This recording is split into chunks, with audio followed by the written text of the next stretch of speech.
Hello everyone, ಎಲ್ರಿಗೂ ನೀತಿ and KCT counsellor YouTube ಚಾನಲ್ಗೆ ಸ್ವಾಗತ. ನಾನು ಈ ಹಿಂದೆ ವಿಡಿಯೋದಲ್ಲಿ ಹೇಳಿದ್ದೆ, ಈ ಫೈನಲ್ ಜಡ್ಜ್ಮೆಂಟು ಓಪನ್ ಕೋರ್ಟಲ್ಲಿ ಹೇಳಲ್ಲ, ಅದನ್ನು ಡೈರೆಕ್ಟಾಗಿ ವೆಬ್ಸೈಟಿಗೆ ಹಾಕ್ತಾರಂತ. ಹಾಗೆ ಭಾಳಷ್ಟು ಜನ ಕಾಮೆಂಟ್ ಕೂಡ ಹಾಕಿದ್ರು, ಅದನ್ನು ವೆಬ್ಸೈಟಲ್ಲಿ ಹೋಗಿ ಹೇಗೆ ನೋಡೋದಂತ. ಅದನ್ನು ಈ ವಿಡಿಯೋದಲ್ಲಿ ನಾನು ನಿಮಗೆ ಡೀಟೇಲ್ಡಾಗಿ ಹೇಳ್ತೀನಿ. ಇನ್ನೂ ಯಾರಾದರೂ ನಮ್ಮ ಚಾನಲ್ಗೆ ಸಬ್ಸ್ಕ್ರೈಬ್ ಆಗಿಲ್ಲ ಅಂದರೆ ಹಾಗೆ ವಿಡಿಯೋನ ಪೂರ್ತಿ ನೋಡಿ. ಫಸ್ಟು ನಿಮ್ಮ ಮೊಬೈಲ್ ಅಥವಾ ಲ್ಯಾಪ್ಟಾಪಲ್ಲಿ ಕ್ರೋಮ್ ಬ್ರೌಸರ್ನ ಓಪನ್ ಮಾಡಿ, ಅದರಲ್ಲಿ ಕರ್ನಾಟಕ ಹೈಕೋರ್ಟ್ ಕೇಸ್ ಸ್ಟೇಟಸ್ ಅಂತ ಸರ್ಚ್ ಮಾಡಿ. ಫಸ್ಟ್ ವೆಬ್ಸೈಟ್ ಏನು ಕಾಣ್ತಾ ಇದೆ ಅದನ್ನು ಓಪನ್ ಮಾಡಿ. ಫಸ್ಟ್ ಅದು ಕೇಸ್ ಟೈಪ್ ಕೇಳುತ್ತೆ, ಅದರಲ್ಲಿ WP ಅಂತ ಸೆಲೆಕ್ಟ್ ಮಾಡಿ, ರಿಟರ್ನ್ ಪೆಟಿಷನ್, ಮತ್ತು ಕೇಸ್ ನಂಬರ್ ಬಂದು 31934.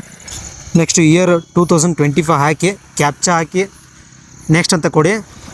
ಈಗ ಎಷ್ಟು ಕೇಸ್ಗಳಿವೆ ಅಂತ ನಿಮಗೆ ಕೆಳಗೆ ಡಿಸ್ಪ್ಲೇ ಆಗುತ್ತೆ.